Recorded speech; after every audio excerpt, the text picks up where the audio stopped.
আজকের আজকের টপিক হচ্ছে ক্যাম অ্যান্ড ফলোয়ার। এটা হচ্ছে ক্যাম অ্যান্ড ফলোয়ারের introduction part. This is the part of introduction of cam and follower.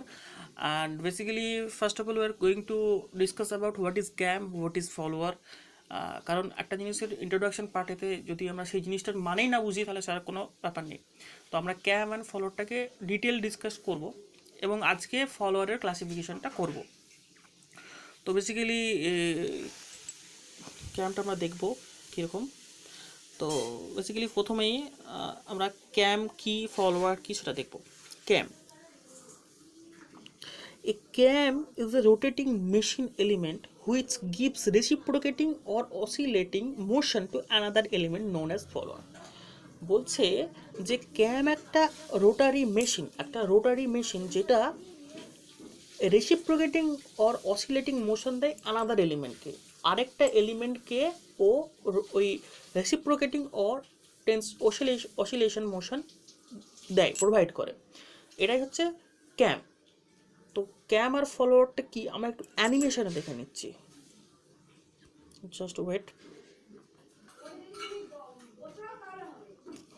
এই যে দেখা যাচ্ছে নিচের ওই লাল পাটটা ঘোরার জন্য, এই যে এই লাল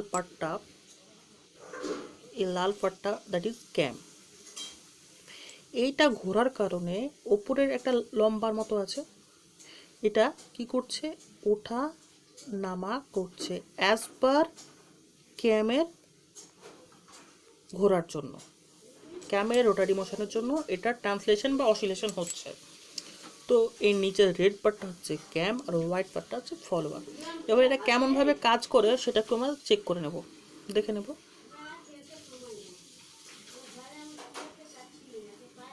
ঠিক আছে, রেড পার্টটা ঘোরার জন্য এটা ওপর আর না, অ্যাজ পার ক্যামের ক্যামের যেরকমভাবে ডিজাইন করা আছে সেরকমভাবে। এটা যদি একটা সার্কুলার থাকতো তাহলে সার্কুলারের মতো ঘুরতো, তো যেরকমভাবে ডিজাইন থাকবে সেরকমভাবে হবে। তবে কী কারণে হচ্ছে সেটা বোঝাতে পারলাম।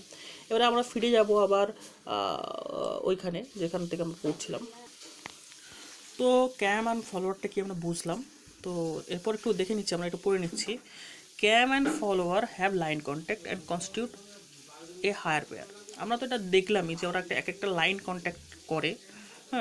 আর লাইন কন্ট্যাক্ট কি, পয়েন্ট কন্ট্যাক্ট কি, হায়ার পেয়ার লোয়ার পেয়ার, এগুলো আমরা আগেই দেখে নিয়েছি, সিম্পলি মেকানিজমে দেখে নিয়েছি।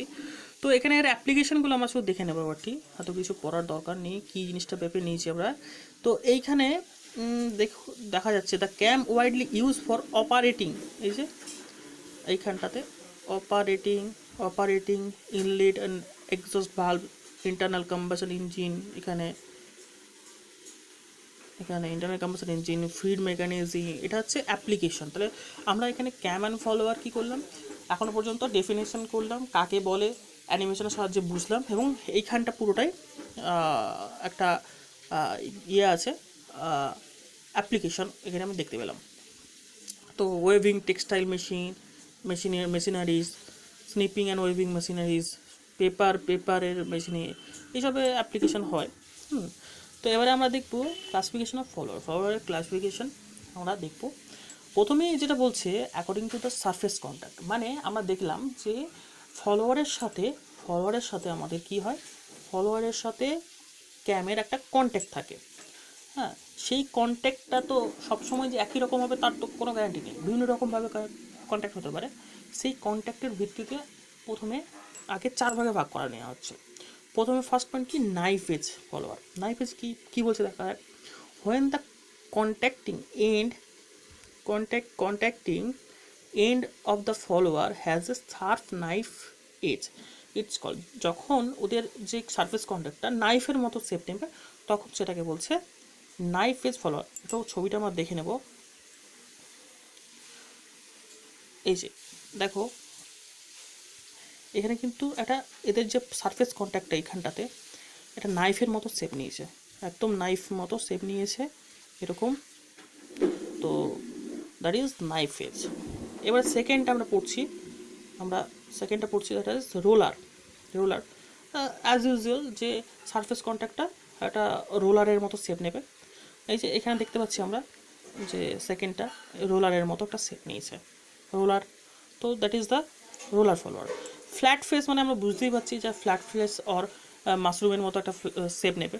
দেখা যাক তৃতীয় সিটা দেখো এরকম কি বলছে দেখি। রোলার আর হোয়েন দ্য কন্ট্যাক্টিং এন্ড, রোলারটা আমরা দেখছি পড়ছি একটু, ঠিক আছে, এখানে পড়ছি। তো when the contacting end of the follower is roller, it is called roller follower, as usual যেটা জেনেছিলাম। Flat face when the contacting end follower perfectly flat face, এটাই বুঝেছিলাম। স্ফেরিক্যাল ফেস, এটা দেখি spherical faced follower when the contacting end of the follower is spherical shape, spherical shape থাকলে like that spherical shape আছে, ঠিক আছে। তো এটাকে তখন বলছে কি spherical follower। আচ্ছা এবারে এটা গেল তো সারফেস কন্ট্যাক্টের জন্য। এবারে সেকেন্ডটা কি বলছে, according to the motion of the follower, মানে এটা বুঝতে হবে কিন্তু মোশন ফলোয়ারের কীরকম মোশন হবে। ফলোয়ারের মোশন, ফলোয়ারটা এই যে ফলোয়ার এখানে কোনটা, ফলোয়ার হচ্ছে এইগুলো হচ্ছে ফলোয়ার, এটা তো ক্যাম, এটা ফলোয়ার। ফলোয়ারের মোশন এটা উপর দিকে যাবে না নিচের দিকে যাবে না এই দিকে যাবে না রোটেট করবে, এই একটা মেকানিজম থাকে। তো এর ভিত্তিতে একটা আমাদের ক্লাসিফাইড করা হয়, সেটা হচ্ছে reciprocating translation follower, reciprocating or translating follower. যখন বলছে when the follower is reciprocates in the guide as the ক্যামের গাইডের জন্য, ক্যামের তো গাইড করে, ক্যাম গাইডের জন্য যখন সেটা রেসিপ্রোকেট হবে। রেসিপ্রোকেট বলতে কি না, ওঠা আর নামা। আমরা এখন পর্যন্ত যতগুলো দেখলাম সবই তো এরকমই ব্যাপার। এই যে একই লাইনের মধ্যে কী হচ্ছে, রেসিপ্রোকেট হচ্ছে, ট্রান্সলেটিং হচ্ছে। এই যে উঠছে নামছে, এখানে উঠছে নামছে, এখানেও একই কেস, ঠিক আছে। তো এই যে এটাকে বলছে রেসিপ্রোকেটিং অর ট্রান্সলেশন। আর অসিলেটরি আর রোটারি মোশন কী বলছে, ইউনিফর্মলি হোয়েন, এটা পড়ছি আমরা এখন, অসিলেটিং ও রোটেটিং ফলোয়ার।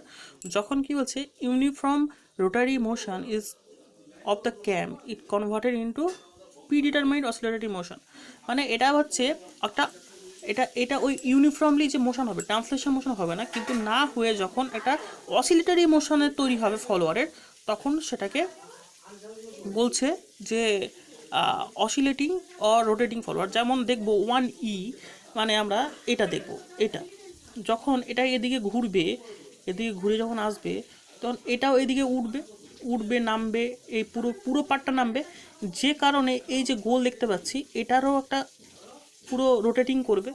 তো যার জন্য এটাকে বলছে অসিলেটিং ও রোটেটিং ফলোয়ার।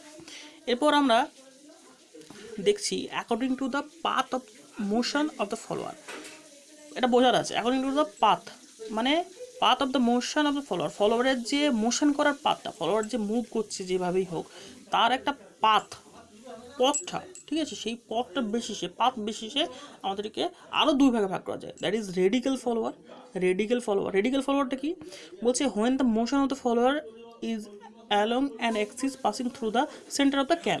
বলছে যখন আর ক্যাম অ্যান্ড ফলোয়ারটা যখন কাজ করবে, যদি একটা লাইনের মধ্যে কাজ করে, দেখো ক্যামের যে অ্যাক্সিস পয়েন্ট, ক্যামের যে পয়েন্ট অ্যাক্সিসের আর এর পয়েন্ট কিন্তু একটা লাইনের মধ্যে আছে, এটা একটা লাইনের মধ্যে আছে, তখন এটাকে বলছে রেডিক্যাল।